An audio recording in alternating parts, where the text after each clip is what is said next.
3 a.m. The scariest hour of all 24. It's the hour where the hash-slinging slasher will come out and jerk you off too hard if you've been naughty. You thought the 3 a.m. challenge was dead? You thought it was finally safe to sleep with both eyes closed? You thought you didn't have to worry about getting a late-night phone call from a Ouija board while you were coloring in your coloring book? You thought right, that fucking 3 a.m. challenge trend is super dead, but there's still one man, one brave hero, one martyr, still trying to squeeze that last bit of juice out of it, still trying to milk the dried out titties of the 3 a.m. challenge. His name's Jaystation. All he makes is shitty 3 a.m. content. For those of you who don't know what it is, it's just where limp-dicked YouTubers just exploit whatever big meme or trend is going on at 3 a.m. Like, don't send a fax to Dame tu cosita at 3 a.m. Don't say Freddy Fazbear's name 3 times into your bathroom mirror while flicking the lights on and off. Don't call Watto at 3 a.m. because he might ask you to pod race. Just stupid shit like that. Jaystation's the last one I know of that's still doing it, so let's go ahead and tune into his newest upload. What the hell? Yo, Jay! God. Oh my god, bro. I swear on everything, that's the doppelganger shit. Swear to God. I swear to God. What the hell? Yo, Jay, I'm telling you, that's the doppelganger. What's up, guys? Back with another 3 a.m. challenge. Calling ourselves on FaceTime at 3 a.m. Gone wrong. Well, I'm fucking hooked already. What a terrifying concept. I would never FaceTime myself in broad daylight, let alone at 3 a.m.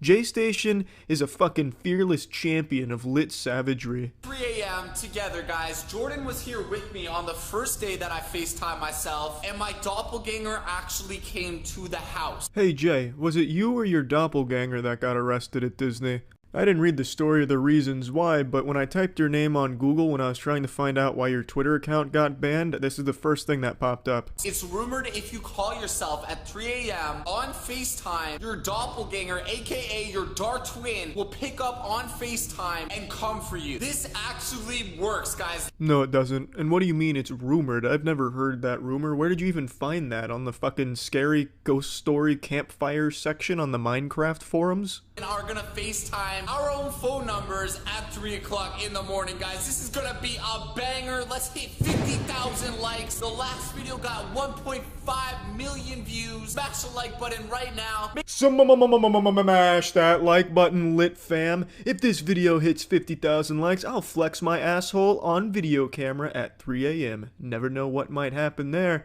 Boxes. I could literally make a haunted box fort mansion. I know, that would be so lit, guys. Like, why throw them out? I should definitely make that box fort mansion. It's gonna be a banger video, bro. Guys, smash the like button right now if you want to see that video. Alright, well I think that idea sucks urethra, so I'm gonna go ahead and leave one of these bad boys right here. Bang.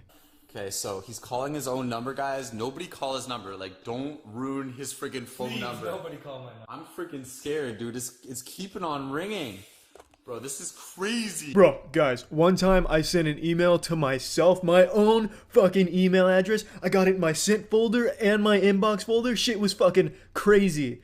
Damn, this is wild what we're watching right here. Jesus Christ, Jaystation and, well, Jaystation lookalike clone douchebag guy, they're fucking pioneers. This shit is insane, edge of your seat type action.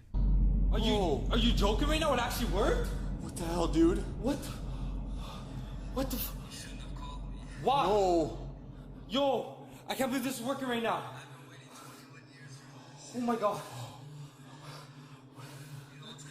What's gonna happen? What's gonna happen? Oh baby, all those years of high school drama are really paying off here. Real method actors out here. Fucking watch out, Oscars. They're gonna sweep every category. It's fucking incredible what they've done here with this performance. I feel like I'm watching one of those old, like, 2008 Joker impression videos where a lot of people in their dorm room are doing Joker impressions poorly. Except this is that times 10. Please don't come after me, please. Bro, I don't know what to do. What are you gonna do? What's my family gonna say now? Well, luckily I'm not part of your family, so far be it from me to tell you what they're going to say, but if I had to venture a guess, they're probably going to say you're fucking insane and suffering a schizophrenic episode.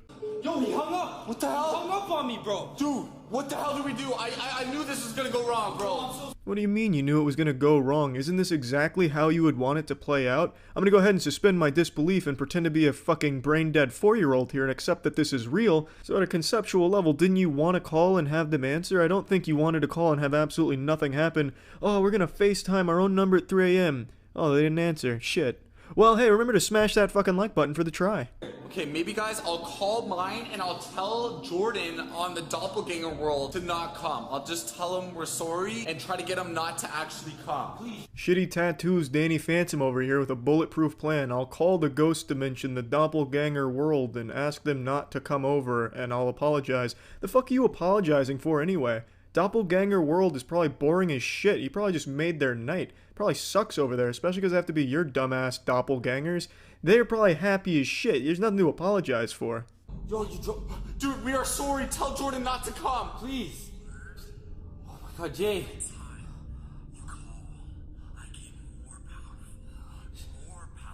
What the? Please tell him not to come. I'm sorry.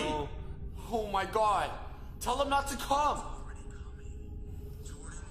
Oh my god, Jay. What did I do? Oh my god. Wow.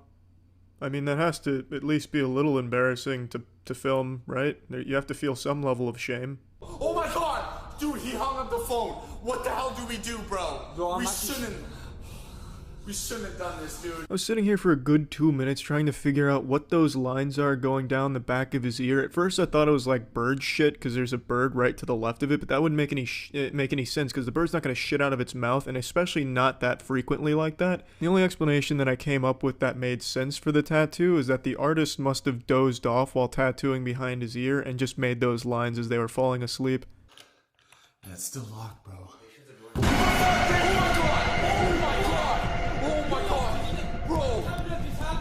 Where'd he go? Now that's how you do a jump scare. Poorly. Jump scares are usually pretty shitty, but this one somehow takes the cake of being the worst one. This almost feels like a mic drop on jump scares. Like, I honestly feel like that just killed jump scares across the board. Like, you know how when Gangnam Style got big and your parents started doing it, and then everyone just wanted Gangnam Style to go away? That's what Jaystation just did to jump scares. Should I go on?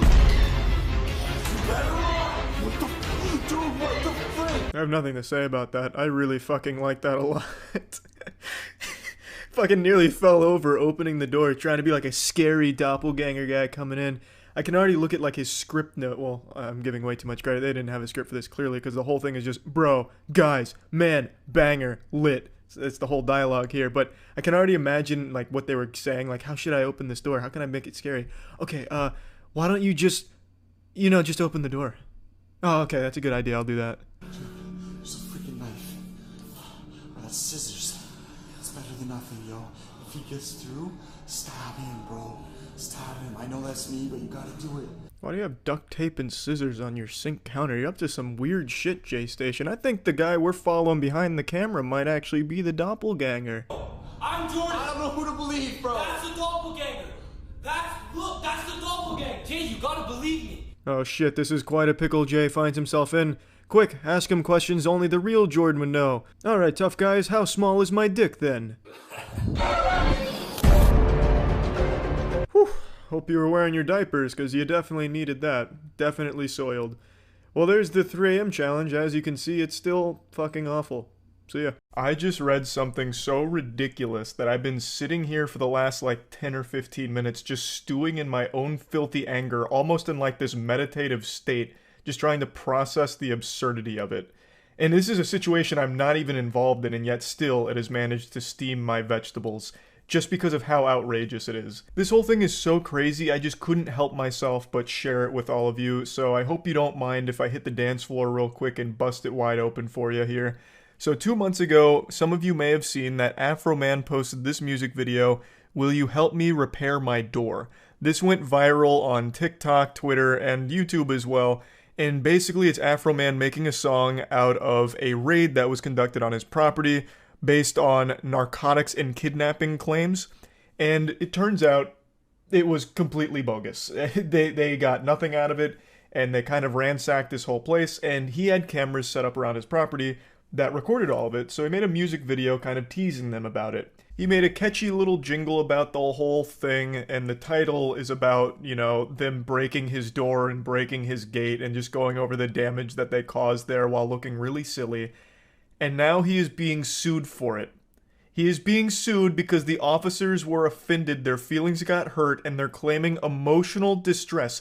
He clowned on them, and it hurt their goddamn feelings so much that now they're coming after him legally. It wasn't enough to just destroy his property and pillage his home like they were Vikings, and also traumatize his kids apparently, which is something he mentions in his song. Now they want to slap him even more by issuing this lawsuit to him, which I think is just an absolute load of baloney. What a pile of dirty barnacles. 4 deputies, 2 sergeants, and a detective with the Adams County Sheriff's Office brought the suit earlier this month, claiming an invasion of privacy. Let me just stop you right there, Chief. An invasion of privacy, huh? You are on his private property. He has every right to record you. I'm not a lawyer, but would you also make this claim if you made yourself look fucking silly at a Starbucks who has security camera footage of you in their store? Like, let's say you spilt coffee or you were pouring coffee down your lieutenant's butthole, giving him an enema in public, and they're like, oh, this is kind of embarrassing. We're going to sue you for an invasion of privacy because you filmed us. Would the argument work there in that place of business? I imagine private residents also still have the right to record you when you are on their property. They don't need your consent. You entered their domain. You stepped into their neck of the woods. I feel like they have the right to record you. But again, I'm not a lawyer. I'm just a stupid paint-huffing idiot when it comes to the law. But I still just find the claim comical. An invasion of privacy. I guess them going through all of his shit, throwing his suits all over the place, breaking down his doors and all of that in his own home. I guess that's not an invasion of privacy. That's just a general wrongful invasion, considering this whole thing was completely bogus. It was a completely botched little raid here. They're claiming that afroman used their faces from the raid and used it in music videos and social media posts without their consent.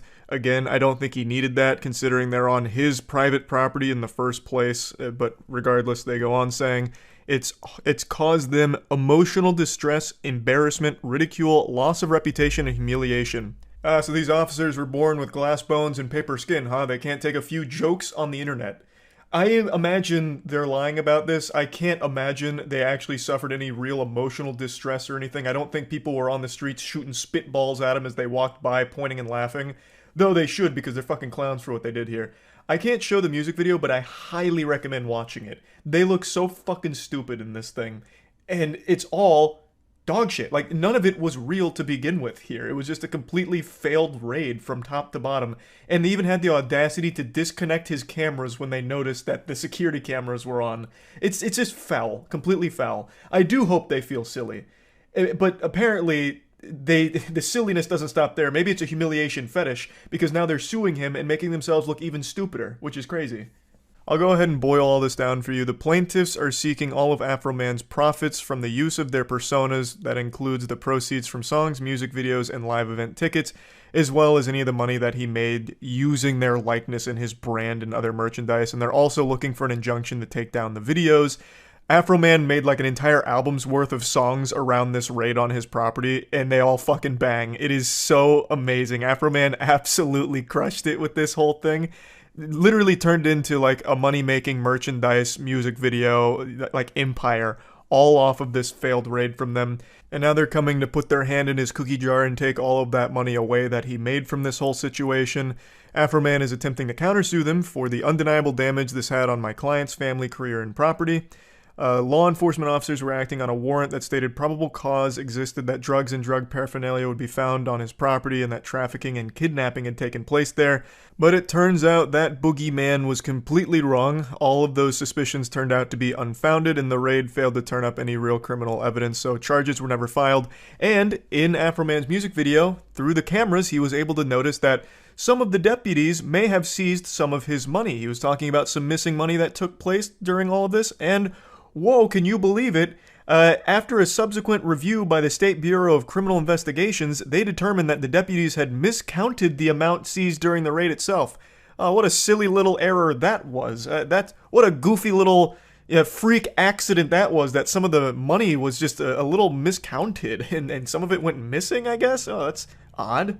So that's really this whole situation. They're suing because they looked fucking stupid here, and a lot of people were making fun of them for this whole situation. Afroman put them on blast and made an entire album's worth of content around it, and now they're out for revenge. So I can't show you the music video, but I highly encourage you watch it. I would like to show you a couple frames from it and just kind of talk about it because it is so fucking wild. I'll go ahead and crop their faces out so they can't feel offended or humiliated here. But, so this is one of the early shots. The officers were going around checking every nook and cranny of his property, I guess for kidnapping victims or like pounds upon pounds of weed. And for some reason, Officer Action over here, fucking Danger Commander, comes over and like looks behind the couch here as if he was gonna find like some kind of like goblin or something back there that he was gonna light up. Like, I understand they thought that there was some kidnapping element to this whole thing, but I mean, even in this situation, if there was a kid back there and you climb over the back of the couch, you're immediately pointing a gun in their face. I can't imagine that's the best way of looking for kidnapping victims. Like, the way they go through his whole property is very cartoonish. Here's a little shot of some of the team out here for the class field trip. One of them is dressed like he's ready for actual combat, as if he was gonna get in here like a G.I. Joe episode and fucking hunt down Cobra Commander in this property. So the first thing they did when they arrived is they busted through this gate here and broke it. So Afroman's already down one gate just from them showing up. And then they go to his door, and this is where you get the title of the song. They blast this shit in. This shit just gets rocketed off the frame here. So, you know, he's asking, you know, can you repair my door and my gate? Like, that's the whole point of the song. Like, can you repair this shit? And then also pointing out all of the other goofy things that happened. And here's where Afroman started to get a little suspicious about them potentially taking money from him, so he starts talking about it in this scene right here. This was already after going through and throwing around half of his belongings and like going through each and every suit pocket they could find. And here's the final shot. This is where the fun comes to an end. They disconnect his cameras, so they open up this panel in the wall and they disconnect all the shit, so he could no longer record the rest of what was going on the property. I just really had to talk about it because it got me fuming. To turn around and sue someone for hurt feelings after you were just in the wrong to begin with is just such a level of delusion that I can't help but be upset about. Afroman did nothing wrong. He recorded you guys and then took a bad situation that you have created. The claims you were there investigating, nothing was ever found, so it all seems like bullshit. And he took that and he made comedy out of it. He made content out of it to try and turn something shitty into something less shitty, and now he's being punished for it, or at least attempting to, from these extremely sensitive, I guess, officers that are super offended that people have been making fun of them for this. Like, it's pretty disgusting. So yeah, I just wanted to at least put this out there because it was something that I felt very strongly about. That's really about it. So yeah. If you've been around the channel for a while, you'll know that I've made a lot of videos on bad Kickstarter projects like the Air Umbrella, which is an absolute timeless classic, and I've also made a lot of content just on bad products in general, and it's just been far too long since I dipped my tootsies back in this pool of bad Kickstarter projects, and boy do I have a doozy for you today. This is a product that aims to solve a problem that modern science has been unable to crack. How to protect our children on Halloween from those villains that are putting razor blades in our chocolate bars. Halloween is one of the deadliest holidays of the year. There's children dropping left and right, littering the streets with their mangled corpses, all because some bad actors are filling the chocolate bars with razors and pins and needles. And we've been defenseless against this menace for too long now. But luckily, this Kickstarter project has the answer with a metal-detecting Halloween candy bucket. Meet Boo the Ghost, the answer to all your prayers. It's a bucket that has a metal detector built in to alert you when a tampered candy bar comes in with a fucking katana blade mounted inside of it. So it was unsuccessful in its funding, which is shocking. It only raised $213 out of its $36K goal, which, you know, just speaks to the state of society. If we're not willing to invest in life-saving products like this, we're too busy throwing dollar bills on OnlyFans. I mean, this is ridiculous. This would save countless lives on Halloween, and yet it was canceled because it didn't reach its goal. Hi, my name is Sam. We've all heard the horror stories. Holy shit, that stock royalty-free Facebook background music is about to have me acting up. That shit is fucking hypnotizing. But let's talk about this real quick. So the product aims to solve a problem that doesn't exist. It's a made-up boogeyman. The myth of like razor blades in chocolate bars and shit. Razor blades and apples, I think, is where it started back when I was in like elementary school, with that urban legend of like, this kid got an apple on Halloween, which I don't know what psychopath gives out apples on Halloween, and he took a bite and there was a razor blade in it, is the story we used to get told. And this actually dates back all the way to the 1950s, where someone even wrote a book on it and then concludes that they couldn't find a single report of a child killed or seriously injured from a contaminated treat received during trick-or-treating, and it's a contemporary legend, and that's all it is. And if you look at the statistics, from 2008 to 2019, there were 4 cases of tampering, and none of them resulted in an injury. And among those, I'm pretty sure a couple of them had very sketchy details around it that seemed like it was there to drum up fear and hysteria.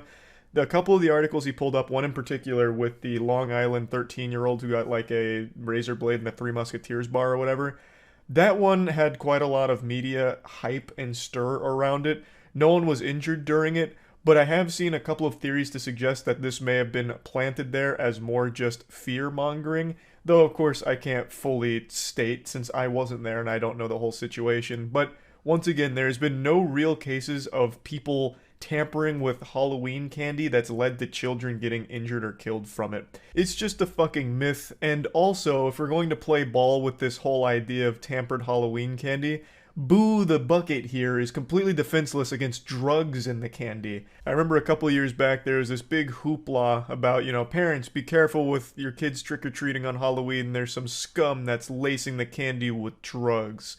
And when I read that, I about fell out of my fucking chair. Who's giving away free drugs on Halloween? Are you kidding me? That shit's more expensive than the candy. I highly doubt there was anyone just willy-nilly giving away fucking free drugs in the goddamn trick-or-treat buckets. And if there were, Boo has no protocol to stop that. This fentanyl-laced Hershey's bar is going to fly right under the radar under Boo's nose. That's going to be given the green light. No razor blades, no problem. But then all of a sudden, bang, little Jonathan's got a whole fucking system full of fentanyl, and it could have been prevented if Boo only had drug-sniffing protocol as well built into the metal detector. Boo the Ghost Inc. will stand by no further. We've developed and patented a proprietary detection system that picks up on these dangerous contaminants and alerts the user before any harm becomes them. His name is Boo the Ghost. Could you have chosen a more creative name? This is so remarkably lazy. Boo the Ghost? Holy shit. That name has been used billions of times by now. It could have just been anything else. Like, it doesn't even have to be, like, even ghost adjacent. You could have just called them, like, Glorbus the Ghost. Like, anything at all that's not just Boo for the millionth fucking time. Boo is crafted with a fully integrated, patented detection system. This system consists of a detection coil in the rim that picks up on any metallic objects and uses a vibrating handle with a built-in LED light to alert your child when they are in potential danger. It's pretty simple. It's a metal detector built into the rim, so when something metal passes through it, it has sirens that blare. Be careful, metal presence, initiating self-destruct protocol to protect the child, that kind of thing. Except instead of sirens, it just plays like a really weird honking sound. So that's basically the system in a nutshell. Pass through a metal detector, if there's metal, you get a honk. So that your child knows when there's a hazardous object present and that a thorough inspection of the candy. I think now is the easiest time in history to be a parent.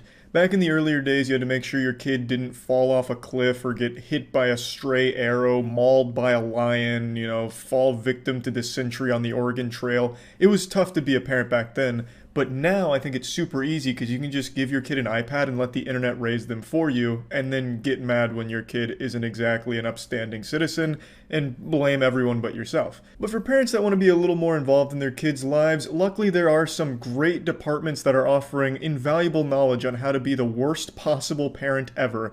This is coming from the OC Sheriff, who posted this tweet. Do you know how to properly search your child's room? If not, stick around for our first episode of #ParentAware with Sergeant Gunsley. I think there is a 0% chance this guy's name is actually Gunsley. This has to be an alias. It's too fitting. Fucking Sergeant Gunsley? What are you going to tell me next? That ParentAware episode 2 is hosted by Bill Bazooka? Fucking Paul Danger, like, goddamn. I'm Sergeant Brian Gunsley with the Orange County Sheriff's Department, and today I'm going to show you how to search your child's room.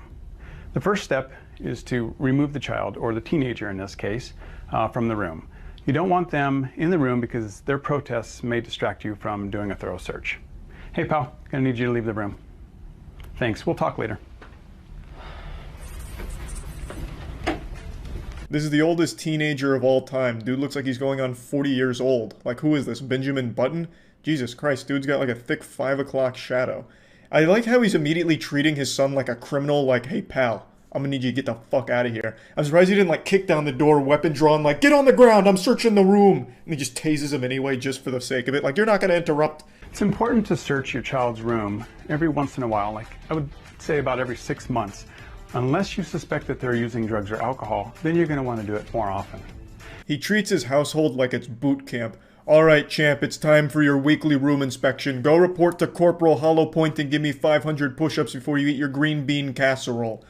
So I don't think I need to explain to you why doing this is a horrible violation of your kid's privacy and is absolutely going to lead to a lot of problems in your relationship with your family, but I think I'll explain it anyway. Anyone who's ever been a kid, which I'm assuming is everyone except this guy, I guess was just created in a lab to be the most generic NPC police officer ever. Fucking Captain America over here, never had a childhood. Anyone who did knows how awful it feels to think that your parents don't trust you. It makes you not trust them, and it makes you resent them. So what I recommend is to start searching from top to bottom and then left to right. So here I would start just searching in this plant, and then go across to the right, and then we'll search into whatever containers that are here. Always want to look inside the containers and inspect things thoroughly. See, here we have a container with, looks like a place for someone to hide something. So I'm going to hang on to that. Certainly want to talk about that in a little bit. What a weird item of interest. It's just an empty bottle. Like, that's super normal. What do you mean you're going to have a talk with them about that? What is that conversation going to look like? Come here, son. Look, I found it. That empty bottle of vitamin gummies. Bet you're using it to store drugs, aren't you? You break my heart. I raise you better than this. Get out of my house. When it comes to books, you just want to search through all the pages and just see if you see anything. Here we have a picture, it looks like, of a child with a gun to their head.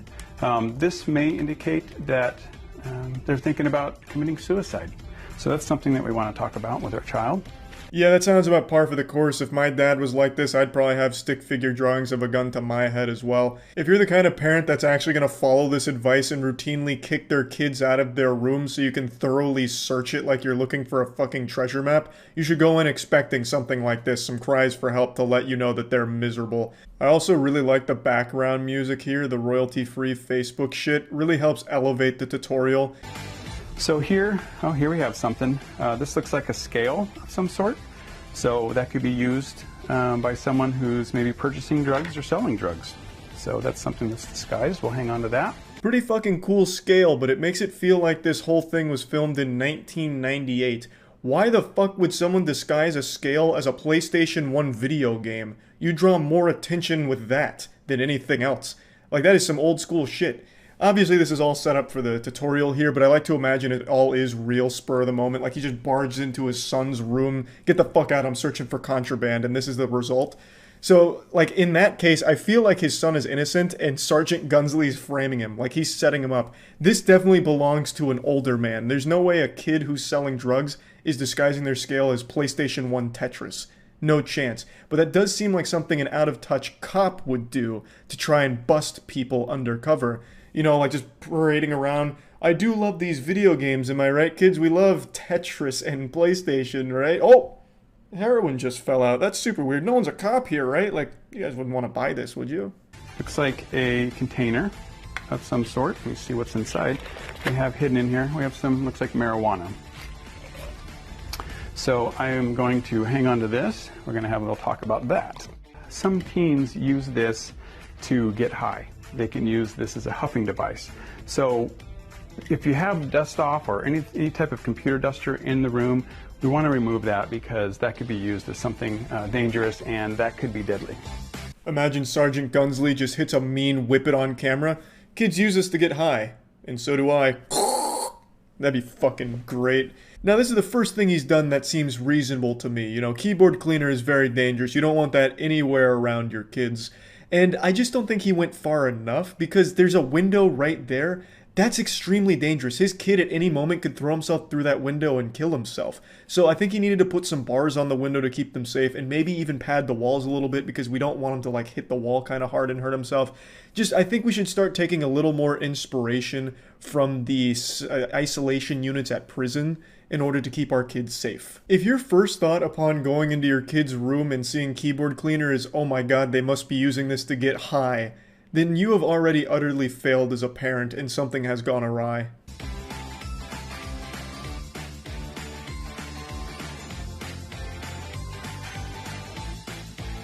And also, it's very important to be respectful of the child's property. Yeah, Sergeant Gunsley, very respectful. He's over here acting like Mr. Krabs on the panty raid, just going through all of like his boxers and shit, like looking for anything in his pockets.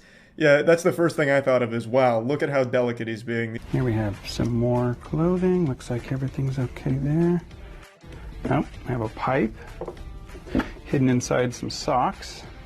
Ajax, I don't know why this would be in his room, so I would inspect that a little better. In fact, here we have another container that we will talk to him about. And certainly you want to collect all these items. They shouldn't have them in their room. Good lord, who's his son? Cobra Commander? What's he gonna pull out next? A golden AK-47 from under his bed? He's really hit the jackpot here.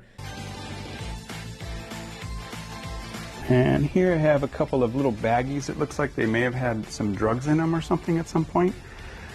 So that's another indicator. In the pursuit of locating drugs in his son's room, no price is too high. Sergeant Gunsley even starts tugging on his son's crusty cum sock just to look for more clues of drugs. He's like Scooby-Doo, but really gross. So this looks like it might be something. I'm familiar with this as a container.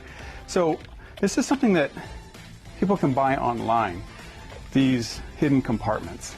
So as you can see, it has liquid above and below, but the container, it's a false container in the middle that people can hide things in there.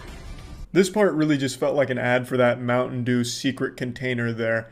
That shit looked awesome, and Officer Gunsley comes in hot. He's like, yeah, you can find this online. And then I half expected him to drop a link to his own blog, like, yeah, you can find this online at gunsleycrafts.com if you want to purchase one. Journals are good to go through. As a parent, you have every right to search your child's room. There is no legal problem with that. So be sure to take advantage of that and search your child's room while they're under the age of 18. Here, we just want to take a look through the journal and just see if there's anything suspicious. And here's a page where it looks like they're drawing pictures of marijuana references on here. If you have to be reassured that what you're doing isn't technically illegal, then it's probably very immoral, and you're not exactly the hero in the story. But to be fair, we were able to locate some crayon doodles of weed in a journal, so really the ends justify the means, and now we know our son is not only a criminal, but an extremely untalented one when it comes to art. And this is a highlighter, which appears to be a highlighter, but this is something that can be purchased online, and what it is a pipe, and it just hides within the highlighter. Nothing gets past the keen eyes of Officer Gunsley. The man's omniscient. Not even the Inspector Gadget crack pipe was enough to get by him. What another cool little gadget, which he again mentions you can find online, which to me just feels like he's advertising it, to be fair. But goddamn, that would be like the last thing I suspect to be like, oh, fucking highlighter, right in the trash. I wouldn't think to like go to the secret ass end of it and look for a crack pipe. Fucking go-go gadget crack pipe, and somehow he knows about it. God damn, he's too good. It's very important to conduct a safety search like this because you want to know whether or not they're using drugs. Best way to prevent adult addiction is to intervene early when they're young. So this is the time to prevent a lifelong struggle with addiction. And create a lifelong resentment of you, their parents. This also isn't going to prevent a struggle with addiction. This may only reinforce an addiction. This is just an all-around horrible idea for parents everywhere. Yeah, thanks Orange County Sheriff, and thank you Officer Gunsley for showing us exactly how to be the worst fucking dad that you can be. That's it. See ya. I don't know if it's movies or Grand Theft Auto 5 that's rotted my brain, but when I think of bank robberies, I always picture some absolutely massive event that's thoroughly planned and it's a huge deal. Like when I hear, oh, a bank got robbed, I'm expecting the follow-up sentence to be, and then Spider-Man stopped the robbers. I've just always imagined bank robberies like it's straight out of a cartoon, you know, high-tech security, damn near impossible to pull off successfully. You know, you see like an Ocean's 11 movie, you're like, wow, no one's ever going to be able to actually rob a bank like this, huh? They've just always made it sound so fucking wild, saying things like, alright, we're going to need a 20-person team in order to pull this one off successfully, boys. The target is a 15-inch thick steel titanium concrete vault door that's protected by a retina scanner and biological deposit box for fingernail clippings, and it'll only accept it from the head honcho of the bank. You also have to sing the fast part to Eminem's Rap God, and if you fuck up a single lyric, the alarm sounds and the FBI's swarming within 30 seconds. It's also protected by a moat with 45 crocodiles inside and 24/7 security, and they're all ex-Navy SEALs. We're gonna have to be in and out within 5 seconds. The job is simple. You know, like, and my tiny reptile brain hears all this and I'm like, wow. Well, no one's ever going to be able to actually rob a bank, huh? For some reason, I've just been under the assumption that banks in the real world have similar security protocol. Obviously, not with like all the sci-fi security protocols like infrared laser beams everywhere that you have to dodge. I've just been under the assumption that they're highly protected and robbing them is still extremely difficult. But in reality, that's just not the case. Bank robberies happen all the time and they are nothing like they are in the movies. I want to show you a recent bank robbery that happened in Orlando. This is about a week old. You have to see this to believe it. Yeah, that's right. Your eyes aren't playing tricks on you. The alleged bank robber is Mr. Incredible himself. This dude threw on the Incredibles t-shirt, popped on the shades, and said, "It's showtime." And this was a successful robbery, by the way. I'll explain his method in just a moment, but here's the security camera footage showcasing the culprit. And he got away with it for now. He wasn't caught. He's still at large. So if you do recognize that man, make sure to call that Crime Stoppers hotline. Now, you're probably scratching your head wondering to yourself, where was the robbery? Charles, you forgot to show the climax. You didn't show where he actually robbed them. But you're wrong. You just witnessed the robbery. That was the entire operation. The extent of his plan was to go into the bank and ask for the money. So he demanded money from the teller and they gave it to him and he walked out. That's how that bank robbery went. He didn't flash any weapons. I haven't read any reports about him making threatening remarks or anything like that. They just explained that he demanded money from the teller, which he received, and then fled the scene. Now, the use of the word demanding in the reports leaves a lot of wiggle room for what could have been said or done from the guy to get the money. You know, maybe he went in there and was threatening the employees or seemed to just be like this menace. Maybe he treated it like a Call of Duty Xbox Live lobby and got real loud, vocal, screaming, this and that. And I have always said it's never worth risking your life for the business you work at, you know? If someone comes in there and they're saying, you know, empty the register, you're gonna get it, bub, it's best just to comply. What's the point in risking life and limb for the business you work at? It's simply not worth it, plus insurance covers all of it for the business anyway, so it's just, you really shouldn't be, like, willing to die for your job, I would say. So I have no ill will towards the teller here who did give this guy the money. I just find it super interesting that this is the technique that was used for a successful bank robbery. Just going up and asking for the money. It doesn't seem like he did anything beyond that. His plan was as simple as it gets. Can I have some more of that cash? In fact, I'm not asking. Give me more of that cash. And they did. So I decided to look into it a bit. And it turns out all bank tellers are instructed to always follow the thief's instructions no matter the case, whether a weapon is produced or not. If there is a thief there demanding money, it is the bank teller's responsibility to follow it. They're instructed to follow along no matter what because their safety is of paramount importance. So that caught me by surprise because I wasn't sure. I knew bank tellers always had to go along with like someone who shows a weapon or something. Like they're not going to try and, you know, make a holdout and challenge them to a fist fight in order to disarm them or anything. I just thought like they had to produce like a weapon or some kind of threat or like reasonable showcase that they're going to cause a problem. I didn't realize that if they even just hinted at wanting to rob them, that they had to follow along. So that was a little surprising to me, but it makes complete sense, and I completely agree with that ruling as well. However, I still think this guy's planning is lackluster, to say the least. He didn't even make an attempt to conceal his face. The closest thing he has to a disguise is just some sunglasses he picked up at the gas station, probably on the way to the bank. Now, I don't want to undersell the importance of his wardrobe pick for the day. I think the Incredibles shirt really sealed the deal. There's a good chance this crashes and burns if he's wearing just like a normal Abercrombie & Fitch shirt or something, but he threw on the Incredibles shirt. That right there adds like a +10 to intimidation. They didn't know who they were fucking with, and they weren't taking any chances. So he got away with it for now. He's managed to elude authorities, as I understand it. So overall, just like a really goofy, wild story that I happened to stumble across today and just wanted to share with all of you. This is not at all how I imagined bank robberies going in the real world. I very rarely have ever read about any in the real world, aside from like the big ones where there's getaway cars, like massive police chases, shootouts. You know, I haven't heard of any like this, so I just found it to be pretty interesting. That's about it. So yeah. Alright, I went down the dark and depressing rabbit hole of weird family vlog YouTube channels. Not that that's its own category, because every family vlog channel on YouTube I think is weird. And I just want to talk about it today. It's been bothering me for the last couple days, and I'm just going to pop the zit here for a little relief, just to talk about it. I think family vlog channels is super creepy. I think it really hurts your whole family, especially because all of these family vlog channels focus on their kids mainly. So I genuinely can't wrap my head around growing up with a camera in my face every single day throughout my entire developing years. It has to be horrible. It just feels so fake, so forced, and it feels like there's nothing private in these kids' lives anymore. It's just completely open for strangers to watch them grow up. And it's even like these strangers are helping to raise your kids. It's like this awful parasocial relationship with creepy people on YouTube in the comments watching and judging your parenting and your kids. It's fucking terrifying.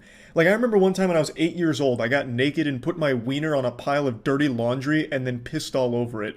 If I did that today, well, not today as like a 27-year-old man, I'd just go to jail. But if I did that today, like if I was 8 years old and I did that, that'd probably be like a fucking million-view family vlog video right there. That'd just be like the thumbnail, like, my son did what to our laundry? Like, everything for these families gets filmed and posted on YouTube because it makes them money and somehow has an audience. I think it's just super fucking creepy. These parents are just using their kids as props in their videos in order to make money off of it. It feels like fucking child labor to a certain extent. They're like the main draw, they're the main actors, and yet they don't benefit from it at all. They don't see a dime of that shit. Like, yeah, maybe they'll get some cool toys or whatever, but it's not like they are actually able to consent to being like the main character in your horrible YouTube production. They're just kids. And like, take for example Ryan Toy Reviews. That kid is worth over $30 million. One of the most popular and most profitable channels on all of YouTube. That kid has not seen a dime of that, I bet. It all goes to his parents, who are absolutely living it up with that money. Ryan's been like 6 years old for the last 10 years. He's like fucking Ash Ketchum. The kid has to be approaching like 14 by this point, but he is still doing the same thing, and his parents are still the main beneficiary from his work. Now, of course, I'm sure there's some level of fun where he just gets to play with toys. It makes his parents happy. He gets more toys, and it's just this cycle. Like, yeah, I'm sure it's not the most evil situation in the world, but it's still extremely weird. All of these family vlog channels strike me as just a bunch of narcissists who found a way to make money using their kids and using the least amount of effort possible just by shoving a camera in their family's face at all hours of the day. Like, there's a popular meme that went around last year where it was this picture here. Zam, she's only 12, so spicy. This comes from a family vlog channel with over 8.7 million subs. Now, the girl in their thumbnail wasn't actually 12, but I still censored it just in case. You can see that some of these families with these channels are fucking weird. Clickbaiting child porn for your audience is not okay. Like, who the fuck does the Prince family think is watching them? Jared Fogle? Like, are they trying to appeal to, like, pedophiles or something? Like, what the fuck was the point in taking a woman in her bra and panties, calling her 12, and then saying she's spicy on your thumbnail? It's fucking weird. Now, I want to make it clear, I don't think every family with a vlog channel is a dysfunctional group of goofballs that hurt their kids or make their kids' lives miserable. I'm not saying that. I'm sure there are some genuinely wholesome families out there where the whole family just enjoys getting together like once a week, once every 2 weeks, maybe once a month, and doing like a family video together. I'm sure that exists. I have no doubt about it. I'm focusing more on the family vlog channels that are like daily or every couple of day posters that are literally at all hours shoving cameras in their kid's face. It's not healthy, and these families are not doing a great job of raising their kids. I'm not like some kind of fucking child psychology expert or anything, but I think I can say with confidence, no one growing up wants to be constantly monitored by complete strangers. Sounds like a nightmare, and God forbid you actually have like a serious problem, because then the whole world's gonna know about it. A lot of these family channels, their most popular videos are when their family's going through something rough. Like one of the kids breaks their arm, or one of the kids gets in trouble at school or something, and the video's them being disciplined or them at the hospital or crying. Those get the most views, which is why you see so many thumbnails with the kids in pain or crying or something like traumatic going on. Like, you remember Daddy05? That was an extremely big controversy. That was a genuine abusive family that was actually hurting their kids for views on YouTube. I'm not going to go too deep into that, but I'm sure most of you remember. That's not exactly uncommon on the platform, I imagine. These videos where the kids are in distress, like just really upset about something or even injured, are really popular on these channels. I honestly wouldn't be surprised, and this is just a full-blown, like, Alex Jones level conspiracy here, full-blown tinfoil condom, but I really wouldn't be surprised to learn that a lot of these family channels actually set up these awful situations for their kids for the sake of views. Like, oh my god, my son, Nicholas, just got hit by a rogue baseball bat that flew out of a pickup truck that went by. It must have been a drive-by attempt where they threw a baseball bat at my son and it hit his ankles. Now they're clearly broken. Oh my god. Nicholas, are you okay? Oh, look at how hard he's crying. His ankles are truly shattered. Can we hit 100,000 likes on this video for my son's broken ankles? I'm gonna have to get him to a hospital. He's very upset. Oh my god. And the only thing that's gonna make him feel better is 100,000 likes on this video. And then you'll see like a week later, all of a sudden, oh my god, Nicholas fell off the top turnbuckle of our WWE wrestling ring and landed on a pit of broken glass that was just left there by some irresponsible builders. Oh my god, Nicholas, how are you feeling? Oh, can we hit 100,000 likes on this video? Nicholas is very upset and in pain. It's so sick. Really, just search any family vlog channel on YouTube and some of the most recent videos are probably going to be exactly what I'm talking about. Like here, this is the Prince family. 6 days ago, Grandpa gives kids a whooping. And then right before that, back to back, DJ almost drowns in the swimming pool. And then if you go to the most popular family vlog channel, the Ace family, literally their most recent upload, Steele got hurt bad on camera. Then in stars So Unexpected, which just sounds like sarcasm. It just sounds like the Ace family is laughing about this, like, haha, yeah, Steele had no idea that one was coming. How unexpected, I get pranked.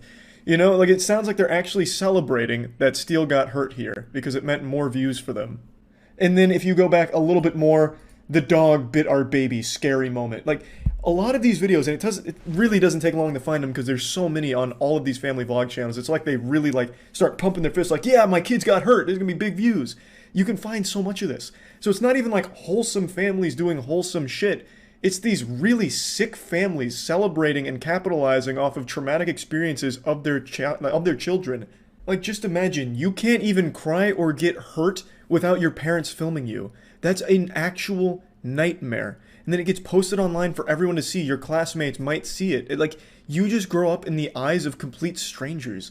That's terrifying. And there's no way kids can like fully grasp that concept till they're much older. And yeah, maybe some of them are okay with it as they get older because, you know, maybe then they actually start to see some of the money that they've made for their narcissistic parents. But even still, it's not a good environment to raise a family. At least I can't imagine that it is. It's so weird. And the audience is even creepier to me because the audience is two groups. It's little kids and old parents. Parents that their kids have already grown up and moved out of the house, so now they live vicariously through these YouTube families, and little kids who just see these other kids getting toys and attention that they might not be getting in their situation. So both of these groups, I think, are in very sad places for different reasons. Kids that come from broken households that get glued to this content because they're watching these kids live the life they wish they could. And then you have parents that are well past their prime whose kids most likely don't live with them anymore, don't talk to them anymore, whatever. They watch these family vlog channels and get attached to them and try and like raise their kids through the YouTube comments. Scrolling down into the comments section on a family vlog video is more sad than watching an ASPCA commercial. It is depressing. You'll see a lot of the commenters, at least on the channels that don't have comments disabled, you'll see a lot of the commenters are older women who their motherly instinct kicks in. So like on the Steel Got Hurt video, you'll see a lot of them be like, oh my god, my reflexes kicked in and I grabbed my hydrogen peroxide and poured it on my keyboard hoping to help Steel. Oh my god, oh my god, thank you for helping him. I got so concerned there for a moment. You'll see how attached they get. They, as a viewer, feel like they become part of that family because now that they're older, they don't have like a real kid to take care of or anything. So they're settling for the next best thing, which is living this fantasy where they're somehow helping the Ace family raise their kids or helping in their lives somehow. And then from that, you'll see a lot of these older women feel entitled to know everything that's going on with the family, which is why you have a lot of these family vlog channels make videos that get way, way, way too personal and share way too much about themselves as parents and their kids. Like I've seen a bunch of these family vlog channels where they're like the couples going through like a lot of issues and they share all of them with their audience because the audience demands it. And it's like they're never satisfied. They need to know every single detail. They just become so unhealthily attached to what they see on these family vlogs. So yeah, anyway, that's about it. I just wanted to talk about it. I hate family vlog channels, but I understand they're not going anywhere and they're probably only going to grow in popularity. I just wanted to at least talk about this since I had been thinking about it for the last couple days. That's about it. So yeah, this is a bit of an older story I want to cover today, but it's one that I still think of from time to time because of its absurdity.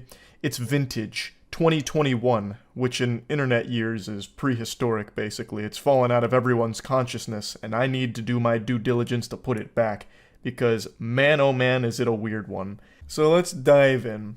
It all started in early 2021 when a young teenage girl started to receive really mean text messages from an anonymous troll, and she was getting cyberbullied through these messages for quite some time. Her boyfriend then started to get the same messages. They were extremely personal, they were extremely nasty, constantly telling her to kill herself, this and that.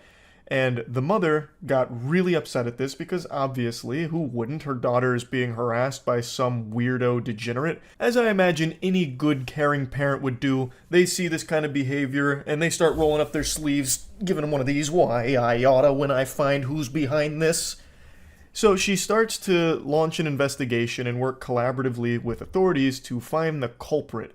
Who's behind this? Could this be the work of the infamous hacker known as 4chan? And they went on a hunt to track this person down because it didn't stop, and it was tons of messages, hundreds of messages, over a year's worth of harassment and 349 pages worth of DMs with this shit. And eventually the FBI got involved in this case to figure out who's doing this because it was so personal and so targeted and mean that they really wanted to figure it out. And this is all attacking a minor too. So it was like stalking a minor, just harassing, unrelenting. And eventually the investigation concludes that it was the mother that was sending these text messages. She was running it all through a VPN to try and avoid being tracked down. So she had a real nefarious scheme here where she would just keep telling her daughter to kill herself and insulting her and the boyfriend. There was even this subplot that arose where she started to blame another classmate that could have been behind it. So she started to try and frame another child for this. It was fucking wild. And keep in mind, the mother was the one working so closely with the authorities to, I guess, throw them off of her trail. So this whole thing was kind of like that SpongeBob meme where it's like Maniac on the loose and he's on the walkie-talkie with the Maniac poster behind him with his face on it. That was this case in real life. The Isabella County mom who catfished her own daughter for almost 2 years is going to prison. Kendra Licari was arrested in December for stalking her daughter and her daughter's boyfriend. Now, I didn't mention a moment ago, but I will now, that it was more than just sending those really nasty messages. Apparently, Kendra Licari would even send her daughter doctored photos of herself. I guess, like, with really mean shit on it. It didn't go into detail, but I read one of the reports that it was more than just text. She would send photos too. So I'm guessing she would like Photoshop shit with her daughter in there to like bully her further off of it. It's so baffling. For nearly 2 years, she sent hundreds of harassing and obscene messages and pictures to the teens every day. It wasn't until the mother of the boyfriend and Lakari herself went to police for help. That's when they discovered Lakari was the one sending the messages. Police also found she tried to frame a third teen as the one sending those messages. Today in court, she was sentenced to up to 5 years in prison. So she'll spend at least 19 months in prison for all of this. And what's even wilder is that there's still no explanation for why. What was her motive? Why would she do this? This is some huge fucking hater energy. She's waking up real early in the morning to have extra time to hate her own daughter. She would send up to 12 text messages a day, every day, all just shitting on her daughter and her daughter's boyfriend. It doesn't seem like there's anything to gain out of this except for making your daughter scared and miserable and potentially traumatizing her, because her daughter is a very young teenager during all of this. So I can't imagine what her motivation was, and she's never explained or elaborated on what the plan was. So I've seen speculation that people thought this was maybe another like Munchausen by proxy situation. If anyone is familiar with like the Gypsy Rose case, you're probably familiar with that term. But I don't know if that would necessarily even apply here. I really don't know. Maybe it is the mom trying to like isolate the daughter somehow by making her afraid of all of her classmates, or maybe trying to push the boyfriend out of her life. The whole thing is just a giant fucking question mark of why would anyone ever do this? And she did this every day for over a year. This was part of her morning routine. Get a nice cup of joe and shit on your daughter. Why? Maybe a power thing? Like maybe she was bullied in high school, so now she's trying to, do the same to like take that back. She's like passing the torch to herself to be the bully now. I don't get it. No one really does. And she has not said why. At least not from what I've found. All you can find is speculation and theories on what the motive could possibly be. Isabella County Prosecutor David Barbary said this is one of the most confusing and complicated cases he has had to deal with. Not only from the case itself, Kendra Lakari harassing and catfishing her daughter and her daughter's boyfriend for more than a year, but also when it came to sentencing. When it comes to sentencing, they hope to let the victims have a say. But the two victims here, Lakari's daughter, she's hoping for leniency. She didn't want to feel responsible for putting her mom in prison. The other victim, her boyfriend, their family wanted the book thrown at Lakari. That's another super fucked up component to all of this, because not only was the daughter the victim of this relentless harassment campaign from her own mother, but now her mother is going to be going away to prison because of all of it. So now she's going to be growing up without her mom around for quite some time. It's just a really sad situation. I don't know why the mom did this, and also why she refuses to elaborate on what she was fucking thinking. She openly admitted to all of it, and she apologized saying she doesn't want to hurt anybody else, but she still has never said why she did it in the first place and continued doing it for so long. It just, I don't understand. Maybe she was like, beta testing her shit talk for her League of Legends solo queue games, so she'd like use her daughter as a guinea pig. Like, let's see how my daughter reacts when I tell her this. Not enough tears. I'm gonna have to go harder. I need to make sure that all the dog shit players in my lobby feel really bad. I need to make sure my trash talk is S tier. But anyway, she pled guilty to 2 counts of stalking a minor, and she's going to prison for some time now. And it's just a really weird situation, obviously, but it merely makes you think. Your biggest hater, who exactly are they? It could be anyone. And don't give me any of that mumbo-jumbo baloney about how everyone loves you, you don't have haters. You do. I'll hit you with the cold water. Even if there was a perfect person that existed, they would have haters because they are perfect. They would hate them for that. So no matter what, I promise you there are people that don't like you. And who are they? This story makes you think. Makes you sit back and go, it really could be anyone. What if the person that's replying to all of your tweets saying awful things like, you're so short, why'd you end up so short? dummy, stupid face, greasy little goblin man? What if that person is actually my own mother? Or father? What if they're both in on it? What if they both have alt accounts where they're constantly spamming my shit, pointing out every insecurity that I could possibly ever have? Could be. You never know, as is clear here. So yeah, anyway, that's really about it. So yeah. There is another content creator focused charity scandal bubbling over like a pot of pasta right now. It's only been a matter of weeks since the last one with the Completionist and the Open Hand Foundation, with all the shenanigans that have been going on there for the last decade that got brought to light thanks to Carl Jobst Mudahar spearheading all of that. And we didn't even get a refractory period. We were thrust into Season 2 immediately with yet another huge charity scandal situation in the space. And it's an organization that I'm sure all of you are at least familiar with by name. Softgiving. Buckle your seatbelt because this is about to be a wild ride. Softgiving, for a couple years now, had been the go-to for charity fundraising streams that a lot of Twitch streamers have used. We're talking the Goliaths in the space.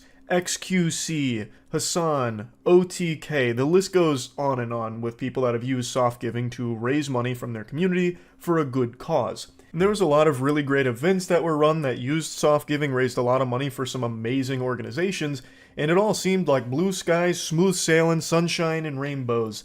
And then about a year ago, I recalled there was a bit of shit flinging in the direction of Softgiving, and I can't quite remember what it was about, because it never really blew up, but there were quite a few creators that came forward saying that they're done working with Softgiving, and I thought I remembered them shutting down. But that must have been like a Mandela effect thing, kind of like Berenstein versus Berenstain Bears, although that one is not a Mandela effect. That is a legitimate fact that there must have been some kind of multiversal collapse that shifted our timeline, because I know for damn sure it used to be Berenstein, not Stain. So something went truly awry in the space-time continuum. We're getting down a rabbit hole already. Don't wind me up on that topic. But anyway, I thought I remembered Softgiving shutting down. Wasn't the case. It rebranded to something called Brandfluence and is still very much alive. But anyway, there was some controversy that happened with Softgiving a year or so ago, and it died out very quickly. It just petered out like a little wet fart. But a brand new bombshell report came out from Jacob Wolf that blew the lid wide open on Softgiving. And through the investigation, found that roughly 42% of all the money that was raised from 2020 to 2021 actually went to Softgiving instead of the charity that it was meant for, and they never prominently disclosed that to donors. That is an outrageous amount to be scraping off the top here without letting anyone know that that's the case. They're basically treating it like investments in Softgiving at that point as opposed to actual charitable services here. It's fucking foul. Now, since it wasn't prominently displayed to donors, streamers also didn't know that either, at least from all the streamers that have been outspoken about it. It seemed like they were also kept in the dark on that amount of money going to Softgiving as opposed to the money they thought they were raising for the cause that they were supporting. That is absurd.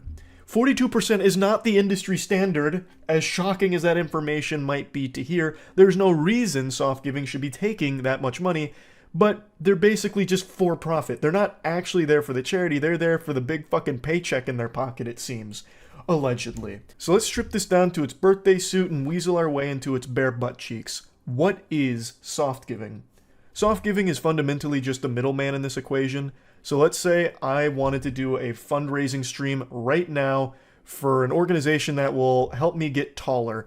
It's a cutting-edge group that's looking for the most effective means in bioengineering and medicine to increase my height from 5'6" to 6 feet. So instead of having my community donate directly to that foundation, fucking pipsqueakpowerup.org or whatever, I would partner with Softgiving to have my community donate through the Softgiving campaign, and Softgiving would take that money that they donated and transfer it to that organization. They would take it and basically just be this conduit for the money to flow through to the organization that the stream is supposed to support. There's nothing in there that would justify taking 42 fucking % for that effort of taking the money here and putting it over there. You know, we're not taking Bikini Bottom and moving it over there. We are doing the simplest process ever. 42% is an outrage. It's ridiculous. It's absolutely ridiculous. And Softgiving says that it gives you all the tools necessary to make the campaign as successful as it can be. but that's a bunch of hooey. There is nothing there that justifies that amount going to the administration costs or whatever fees that they're trying to say they incurred from doing that process. It's just ridiculous. To really highlight the anomaly of Softgiving here, Jacob Wolf's report talks about its competitors like Tiltify and DonorDrive, which I think are two names a lot of you have also heard of. They're very popular as well. And I'm just going to read this to you. The process of donation funds passing through another charity before making their way to the intended destination is unusual. In the scenario where a third party manages the funds without the charity's oversight, there's far more likelihood of misuse and profiteering, said Zach Weigall, the CEO of Charity Gamers Outreach. On those services, charities sign up and pay a monthly or annual service fee to allow influencers to set up their campaigns. As part of that process, those charities authorize Tiltify and DonorDrive to assess a pre-agreed upon administration fee after a donation has been received. The money is never held by a third party. Tiltify and DonorDrive simply connect to the charity's Stripe, PayPal, Amazon Pay, or other payment accounts and deduct the administration fee.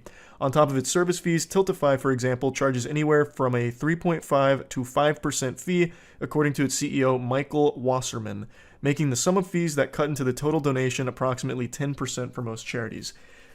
So you are looking at an astronomical difference in terms of the percentage cut that Softgiving takes as opposed to Tiltify. It's night and day. No matter how you spin it, this is a smell that smells smelly. Like shit from Softgiving. A bunch of bullshit here. And we've only scratched the surface of Jacob Wolf's report. I highly recommend you check it out if you're curious about how deep this goes. Apparently, when he was trying to get some interviews and statements from Softgiving, he instead faced a lawsuit that was issued to him.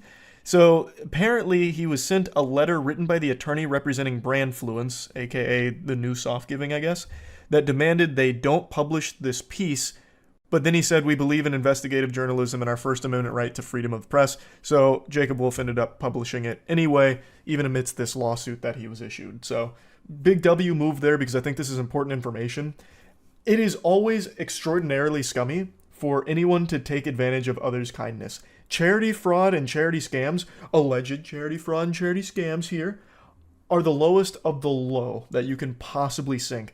It is so exploitative and so just disgusting. Now let's take another peek behind the curtain here because Jacob Wolf just made another report here 4 days ago with the new IRS tax records. And according to this, during 2022, Softgiving raised more than $3.56 million in donations, according to the tax records filed by the Giving A Foundation, the pass-through nonprofit that Softgiving partners with.